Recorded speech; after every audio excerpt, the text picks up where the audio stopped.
बाबा नवाह पाठ करौले रहना रामा छपरा में पंडित जी ले जाने की गरखा क्षेत्र से अपन पाठ साप्ताहिक कहले जाए के दिने हमरो को बाबा बोलने के पूर्णावती में आवे के बाद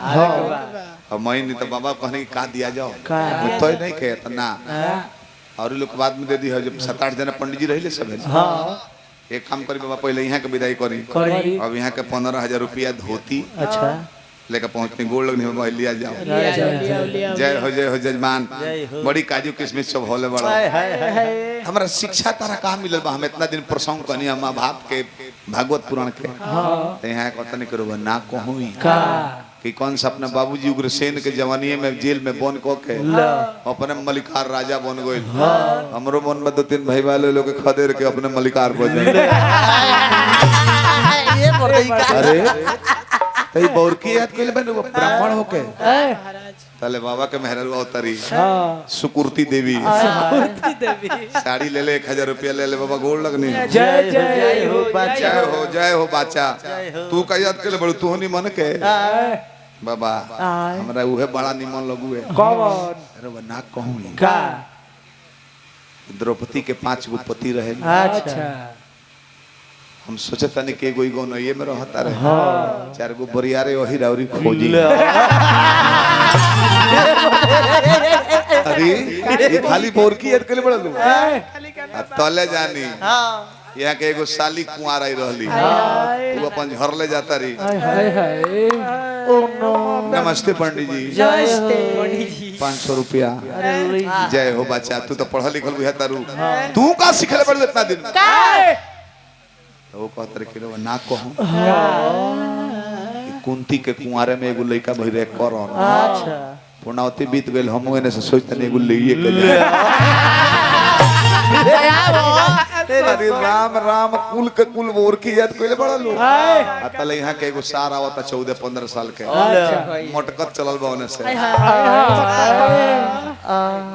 पंडित जी नमस्कार अरे अरे राम राम तू वही में बड़ो तारा का शिक्षा मिलल बा कहतर करवा ना कहमी कि छत्री राजा रहले भीष्म पितामह अविवाहित केहू अर्जुनों से टरले ना टरास करवा ना कहूं कि एगो शिखंडिया रहे आगे कहता कि चलावा ना बाण बिगाड़ देता नहीं कि ना आही दादा दादा भीष्म का मरवा दे हुए हमार मन बा का ले मोय के मोय छेछरा बरसरी चुटकुला करना बढ़िया कहलो ना कि पेट में के हवा निकलात रहे तो ओकरा रेंज में रहुए जवाब देल और वो लोग ने कहे कि हलवाई के हैं गइले रसगुल्ला मांगले दुकान मांगले एक में फेटवा देले कहले कि 5 रुपए के दो ओकर के 3 रुपए के ले जा ठीक ठीक सही कहनी ओकरा बगल में एगो हलवा बनाओ तो हलवा आ उठे थरा बोलत रहे ठेकेदार साहब अच्छा बाबा कहने गए हलवा ताजा बा कोई के हो थेथरा हवा का पलनम बेच दी पलाम तीनता मत कली दूधी के गोल में बनोले बने आई थाली सूजी कहत रहे भाई थेथरा बोल का दूधी तो हो ये तो दम मुलायम बा हमको नहीं बाबा थेथरा बोलता है कौन ये पानी देथी बाबा तौलते पियो फिली नल के पियो फिली कि आलू के पानी मांगो तो पैसा लागी ऐसे कि लिफाइन को के थाला मोइल काट देला बा एकदम थाप फुतला मिलिए राजा तने कहला हो का उतना हम भुलाई लो को जननी बाबा रोवे ना 35 साल के नीचे जितना ब्यास लो बा गीत कवि से लिखवा ली लो मेटर बात हमार ना कहलो तो बहने से पूरी मिलल बन हो जाए बाबा खान दे अतना डणीर खींच दिहल बा ओकरा भीतर नहीं कुल जना कराए के बाबे सोचो में खाली कैसे चाचा है हमरा पुरस्कार देबे 100 रुपया बार-बार गोड़ लगने हरो सावरिया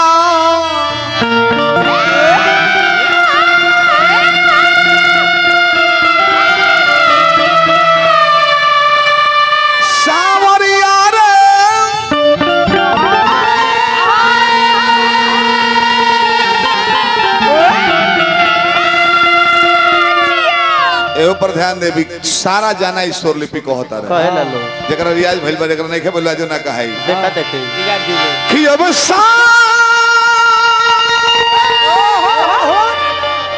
डरना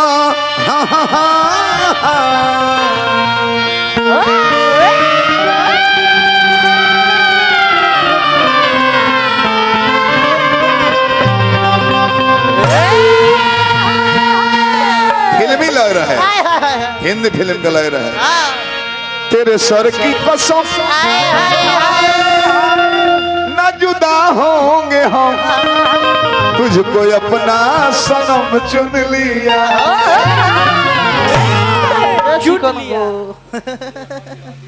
चुन लिया दूरी बना के यूट्यूब लागल बा तनी अलग अलग रहो डाल देता लो मौगी देखती है तो बेलना लेके पड़ा रहती है घरे अतर तो शुगर होता बुझाता कि परात एगरी चलता है झिकिर झिकिर बजा उठे अजय पांडे जी ताजा कनी एकरा के कि आइल हितई में ऊ 4 दिन खाती बाकी हलफा मचा के अच्छे में खिसियाए के नहीं के बाबा हां राउर जन हितई है बहनौरा तो हमरो बहनौरा है यस यस जैसे कि ब्यास ब्यास के भाई वाला न होला एमे हम शिकायत ना करब ना कि जोरदार मत कहीं ऐसे कि हमर कृष्णवर हुआ उम्र के भइल भजन कहला कुछ बाना है दुनिया में हजार जाम भइल बा काहे भइल बा हरे राम राम राम हरे काहे भइल बा ओकर कुछ मतलब ना रहता गांव भर से चंदा उसिल के ए जो नाम के जाप काहे कराव रहे हमें कुछ क्वालिटी बताबे नु तबे उ जप लो अंत समय में केहू काम ना आवे बाल बच्चा पतू बेटा नाती सबे वाला हो जाए भजन कली वो हम बाप रे बाप ए ब्याजी जब जब रवा कहेनी ना ए जुली तनी भजन कल हमार मन करेला भरल जवानी लेके कोई डूब के मर जाए भजन करब ना जब हो काका लेखा उमरिया हो जाई तनी कमरिया झुक जाई आँख से कम लौके लगी 2-4 गो दांतों टूट जाई अरे माई रे माई राम जी बनौले बनी इतना चकचक जवानी जेनिए जेवने खाली गजने करो ना कितना सुंदर बोलत तर एगो वहां के नचनिया ले आइल बानी ओकरा के एक दिन माइक दिया ना रे बाबा जल खाबो रे बाबा खाबो जल खाबो मंटू जवानी बात तो बहिन जूली कि डगा डगा दिलदार मिली है डीलर साहब का फरमाइश कि 2-4 ना 1000 मिली है जो हिया जाई बुढ़ापा निहुर जाई बुरे तो जला पर ना यार मिली है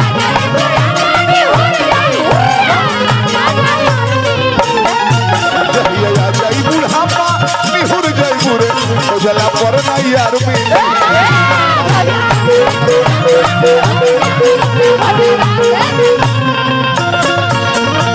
काचे उमरिया में गौला करा काचे उमरिया में गौला करा काचे उमरिया में गौला करा ओजे ना हम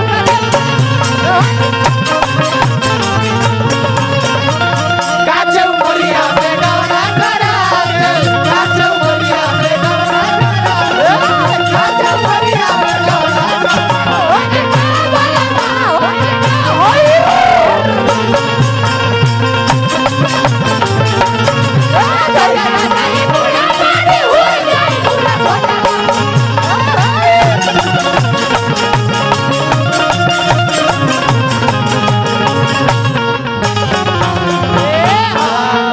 समय बदल गए बाबा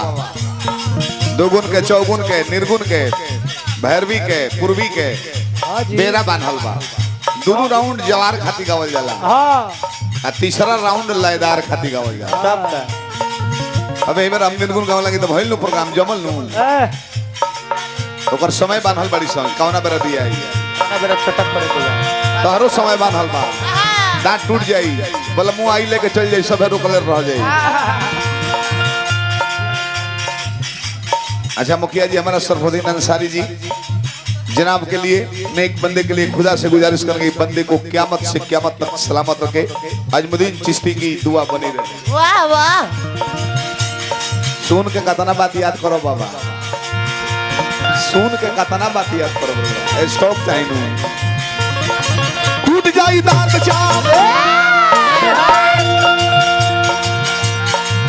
टूट जाई दांत चाम झूल जाई गाल के खिंचे है परान हाथ हवा में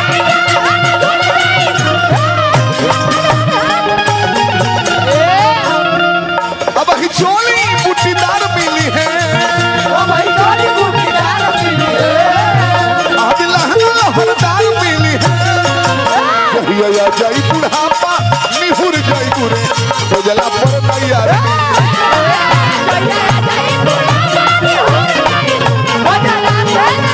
साजो जहिया जाई बुढ़ापा निहुर जाई बुरे तो जला पर तैयार मिली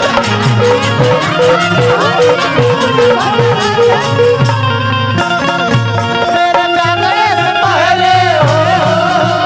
हाय मेरी किस्मत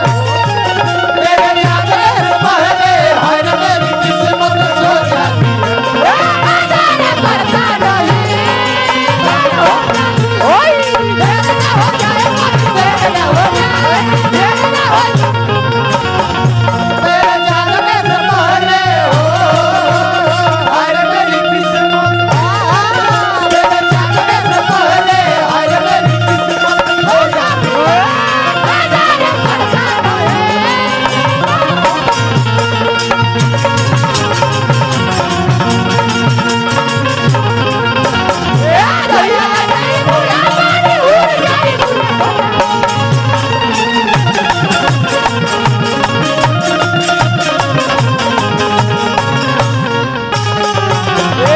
हमरा के कहनी है बाबा कहे कि महिषासुर नेर केस लगता हमरा कहता नहीं कि लवड़ा सुर के भाई हमें जाय दी लवड़ा सुर के भाई हई नु यहाँ के घंटका सुर के भाई बानी नु गंडका सूर परशुराम से हमरा के पुरस्कार दल बनी हार्दिक प्रणाम घंटका सुर के सुनल बनी कि ना रह जा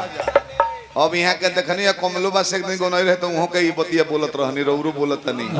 कि कलयुग के उम्र 4,32,000 बरिस द्वापर के 8,64,000 बरिस त्रेता के 12,96,000 बरिस सतयुग के 17,28,000 बरिस कने हनु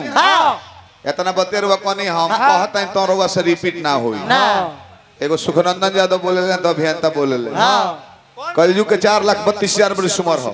द्वापर के 8,64,000 बरिस त्रेता के 12,96,000 बरिस सतयुग के 17,28,000 बरिस चारों युग के मिला देते एक चतुर्युगी यानी एक चौकड़ी 71 चौकड़ी के एक मनवंतर होला गुणा भाग करब तो 43,20,000 बरिस यानी कि एक चौकड़ी 71 चौकड़ी के एक मनवंतर होला जब गुणा भाग करब 30,67,20,000 बरिस यानी कि एक मनवंतर 14 मनवंतर के एक कल्प होला जब वो में गुणा भाग करब तो 4 अरब 30,40,25,000 बरिस यानी कि एक कल्प ब्रह्मा के 12 घंटा ये हिसाब से ब्रह्मो जी 100 बरिस जी के मर जाए वाह वाह विष्णु पुराण के बात हो सुननी हनु 1 मिनट लगी रिपीट करके देखो तो याद बात कि ना कागज पर लिख के याद करे के पड़ी गणेश जी कोने कि विनायक प्रभु नाम रहे द्वापर में ना विनायक जन बरा 10 गो हाथ सिर सवारी रहता ना बरा नाम त्रेता में मोर सवारी कइले मयूरेश्वर कइले केकरा के हारले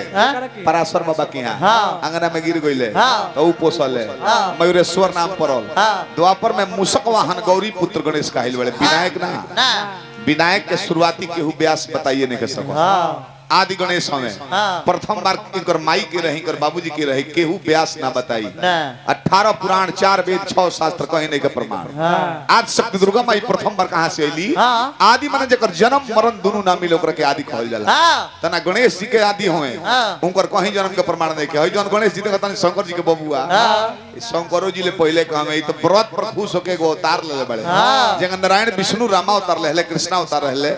उंगा ये अवतार लेले बड़े युग जमाना बदल गइल बा जानकारी का और मत है जानकारी तो वो कतना हमरा से छुपल नहीं के अरे कतना जानकार हई इरवा से छुपल नहीं के हम जानता नहीं शंकर जी के 3 गो आंख हो कैसे कैसे आज शक्ति दुर्गा जी ब्रह्मा जी की उत्पत्ति कइली जार देहली बियाह करे कहली ना बिहार कइले जार देली ऐसी से तीसरा अंकिया से विष्णु के उत्पन्न कैली कहली बियाह कर कहले के ना माई हो जार देहली शंकर जी के उत्पत्ति कैली कहले के बियाह करो हमरो 3 गो शर्त बा पहले जरावे वाली कंपनिया दे दो हमरा के तीसरा का अंकिया मांग ले कहले के ये लोग के जिंदा करो तीसरा का शर्त रूप बदल के आवो तब बियाह करो तात शक्ति जगदम्बा ब्रह्मा के ब्रह्माणी सरस्वती बन गईली विष्णु खातिर लक्ष्मी बन गईली और शिव जी खातिर सती बन गईली तीसरा अंक तो शंकर जी के मिल गईल रामचरितमानस में पढ़ले बनी हो कि राम जी के बारात जब सजाई रहे तो शंकर जी पंचमुड़ी रूप में 5 मुड़ी के शिव जी हमें आ एक बार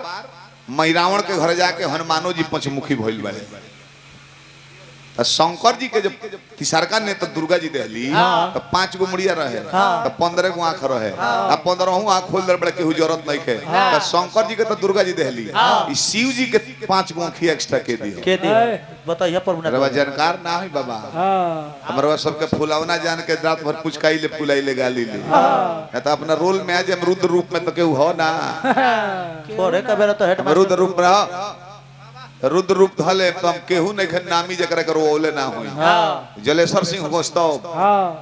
परशुराम जी होकस्तव अब औरी लोग का नाम ना धबर बबू होता नहीं हम वो बिगड़ा रहने की तूफान जी से औरंगाबाद गावे चल गए हम वो बिगड़ा रहनी कहने की नाम जब ना पाते पता ना पाओ तब बाद में गुरु जी हमारा फोन करने की कार्य हमारे सुनिए के चेला हवे हमारे गुरु जी से गावे जाता रे तस्सी शंकर के बोला के गोवनी 3 घंटा दिन में ही गोवले तपेश्वर के वो नाम धनी है वो को दिन के उम्र बारा हो तपेश्वर के दिखवा से 1 बजे हम बुरिया बिस्तर बनवा के भेज देले रहनी जननी बाबा अरे कमला बाबा से 2 बजे दोनों सिल ले रहनी चेतन छपरा जिला में वो हवा जन बनी हमरा के है गावत ने गीत तोन गाई मनोरंजन करी हंसाई खिलाई हम हूं है करो रे लागो बुड़की मारे तो हम साफ बुड़वा नहीं और भीतर मुआ देबो हमनी के बनावल भैया सही रहुआ ये मोहर हमें जकरा संग 4 गो गादी है 5 गो यूट्यूबर लवाजी ओकर नाम जग जाला रे सब हमार बनावल ब्यास न है के चिन्हत रहे रहुआ हो खसौ दुकान एगो निर्मला यादव है जकरा संग मोहर अभियंता के ना लागल वठ जामे गावत रह जाई जीवन पहले पान बेचतनी जोरदार को पता नहीं हमारा हंसिया होता अरे से कहले कि शुरू में बैठी मत एक लगे बैठा बेक लगे काम बिगड़ जाए काम क्रोध मत लोभ ईर्ष्या 5 गो नकली यार बड़े हर एक बॉडी में हर एक इंसान में भगवानों में राम जी में काम ना रही तो लोग उसकी उत्पत्ति ना भई रही कृष्ण में काम ना रही तो प्रद्युम्न जी ना रहते हनुमान जी में क्रोध ना रही तो दांत कटकटा के राक्षसन के बोध ना करते सबका में होए का को कम हो ऐसे 5 गो यौवन से नाता कम रखो 5 गो यौवन से कोई ले बाडू यारी गाना के चुनरी फुहर से हलूला सा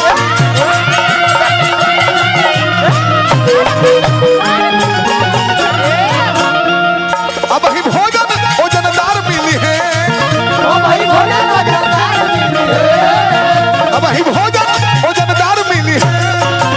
जहिया जाई बुढ़ापा निहुर जाई बुरे नहीं लमड़ो भंडार मिली